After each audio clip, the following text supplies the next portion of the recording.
Hi, എല്ലാവരും സുഖമായിട്ടിരിക്കുന്നെന്ന് വിശ്വസിക്കുന്നു.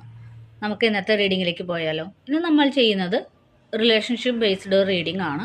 അപ്പോൾ ഇതൊരു ജനറൽ റീഡിംഗ് ആണ്. അതുകൊണ്ട് തന്നെ ഇതിൽ വരുന്ന പോസിറ്റീവായ കാര്യങ്ങൾ നിങ്ങൾ ഉൾക്കൊള്ളുക, നെഗറ്റീവായ എല്ലാ കാര്യങ്ങളും നിങ്ങൾ വിട്ടുകളയുക. അപ്പോൾ നമ്മൾ ആദ്യം നോക്കുന്നത് നിങ്ങളുടെ റിലേഷൻഷിപ്പിൻ്റെ ഇപ്പോഴത്തെ ഒരു ബോണ്ട് എന്താണ്, നിങ്ങൾ എങ്ങനെയാണ് റിലേഷൻഷിപ്പ് നിൽക്കുന്നത്, അവർ എങ്ങനെയാണ് റിലേഷൻഷിപ്പ് നിൽക്കുന്നത് എന്ന് നമുക്ക് നോക്കാം. ഇതിന് നിങ്ങളോട് യൂണിവേഴ്സിന് പറയാനുള്ള ഒരു റിലേഷൻഷിപ്പിൻ്റെ അഡ്വൈസ് എന്താണ്, അല്ലെങ്കിൽ യൂണിവേഴ്സ് തരാനുള്ള ഒരു ഗൈഡൻസ് എന്താണെന്ന് നമുക്ക് നോക്കാം. നിങ്ങളുടെ റിലേഷൻഷിപ്പിൻ്റെ ഇപ്പോഴത്തെ ഒരു ബോണ്ട് എന്താണ്? ഈ റിലേഷൻഷിപ്പിൽ ഇപ്പോൾ നിങ്ങൾ എങ്ങനെയാണ് നിൽക്കുന്നത്? നിങ്ങൾ സ്നേഹിക്കുന്ന വ്യക്തി ഇപ്പോൾ എങ്ങനെയാണ് നിൽക്കുന്നത്? ഇതിൽ നിന്ന് നിങ്ങൾ രണ്ടുപേരും ഒരുപോലെ ആഗ്രഹിക്കുന്നത് എന്താണ്? യൂണിവേഴ്സിന് നിങ്ങൾക്ക് തരാനുള്ള ഒരു റിലേഷൻഷിപ്പിൻ്റെ ഒരു അഡ്വൈസ് എന്താണ്?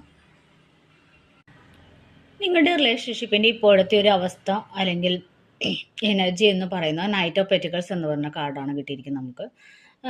ഇതെന്ന് പറയുന്നത് രണ്ടുപേരും ഒരുപോലെ പ്രഷ്യസ് ആയിട്ടൊക്കെ ഇതിനെ കരുതുന്നുണ്ട്. പക്ഷേ ഈ ഒരു സ്നേഹം മെച്ചുറായിട്ട് വളർന്നിട്ടില്ല എന്നാണ് കാണുന്നത്. ഒരു പാതി വഴിയിൽ നിൽക്കുന്ന ഒരു റിലേഷൻഷിപ്പായിട്ടാണ് കാണുന്നത്. ഇപ്പോൾ നിങ്ങളുടെ അവസ്ഥ എന്ന് പറയുന്നത് സ്റ്റക്ക് എനർജിയാണ്. പരസ്പരം നിങ്ങൾ ബഹുമാനിക്കുന്നുണ്ട്, തിരിച്ചറിയുന്നുണ്ട്. പക്ഷേ ഇപ്പോഴത്തെ നിങ്ങളുടെ അവസ്ഥ എന്ന് പറയുന്നത് സ്റ്റക്കായിട്ട് നിൽക്കുന്ന ഒരു അവസ്ഥയിലാണ് റിലേഷൻഷിപ്പ് നിൽക്കുന്നത് എന്നാണ് കാണുന്നത്.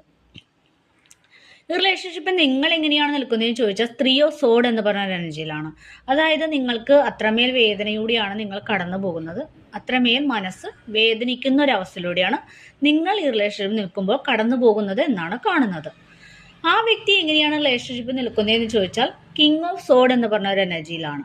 എന്ന് പറഞ്ഞാൽ ഇമോഷൻസിനെയൊക്കെ നന്നായിട്ട് കൺട്രോൾ ചെയ്യാൻ അറിയുന്ന ഒരു വ്യക്തിയാണ്. പുറമേ കാണിക്കാതെ, ഇമോഷനെ ഒന്നും പുറത്തു കാണിക്കാതെ ഞാൻ ഒരു കുഴപ്പവും എനിക്ക് സംഭവിച്ചിട്ടില്ല എന്ന ഒരു മനോഭാവത്തിൽ നിൽക്കുന്ന ഒരു വ്യക്തിയുടെ എനർജിയാണ് കാണുന്നത്. നിങ്ങൾ രണ്ടുപേരും ഒരുപോലെ ആഗ്രഹിക്കുന്ന എന്താണെന്ന് ചോദിച്ചാൽ ദ ഹാങ്മാൻ എന്നൊരു പറഞ്ഞ ഒരു കാർഡാണ് നമുക്ക് ഇട്ടിരിക്കുന്നത്. അതായത് നിങ്ങളിപ്പോൾ ഒന്നും ചെയ്യാൻ പറ്റാതെ സ്റ്റക്ക് എനർജിയിലാണ് നിൽക്കുന്നത്. അത് മാറണമെന്ന് ഒരുപോലെ രണ്ടുപേരും ആഗ്രഹിക്കുന്ന ഒരു എനർജിയിലാണ് ഇപ്പോൾ നിങ്ങൾ നിൽക്കുന്നത് എന്നാണ് കാണുന്നത്. അതായത് നിങ്ങൾ രണ്ടുപേരും ഒരുപോലെ ആഗ്രഹിക്കുന്നതാണ് ഇതിൻ്റെ ഇടയിലുള്ള സ്റ്റക്ക് മാറണം എന്നാണ് രണ്ടുപേരും ഒരുപോലെ ആഗ്രഹിക്കുന്നത്. ഈ റിലേഷൻഷിപ്പിൽ യൂണിവേഴ്സ് തരാനുള്ള ഒരു ഗൈഡൻസ് എന്ന് പറയുന്നത് സ്റ്റാർ എന്ന് പറഞ്ഞ ഒരു കാർഡാണ് നമുക്ക് കിട്ടിയിരിക്കുന്നത്. എന്ന് പറഞ്ഞ റിലേഷൻഷിപ്പ് പ്രതീക്ഷയൊക്കെ ഉണ്ട്. പക്ഷേ നിങ്ങൾ ആദ്യം ചെയ്യേണ്ടത് നിങ്ങളുടെ വേദനയെ ഹീൽ ചെയ്യാൻ വേണ്ടി വന്നെത്തിയ റിലേഷൻഷിപ്പായിട്ടാണ് ഇതിനെ കാണേണ്ടത് എന്നാണ്